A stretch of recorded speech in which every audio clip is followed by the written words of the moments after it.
Guys, ito gagawa tayo ng isang rep na R600 inverter. Ihanda na po natin yung mga gamit. Yan po ang torch. Ito po yung kanyang flux. Ito po yung kanyang plug. Ito naman yung kanyang silver rod. Yan. At ito naman yung kanyang map gas. Yan. Ngayon po, hintay lang po natin dumating yung pinabili natin na filter dryer at saka yung preo na nasa lata.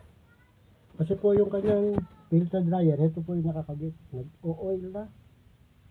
Barado na, hindi na siya nakapagbubuga ng ano. Saka yung kanyang pito dito sa loob, may singaw. Bali dito po na ipon na lahat ng langis niya.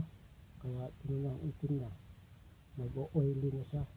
Dito po nang gagaling yung kanyang mga kontamina na barado doon sa kanyang dito po sa maliit na wire na to. Yun nga po, ipa-flashing po natin to para po mailabas lahat ng dumi dito. Tayin-tayin lang po natin.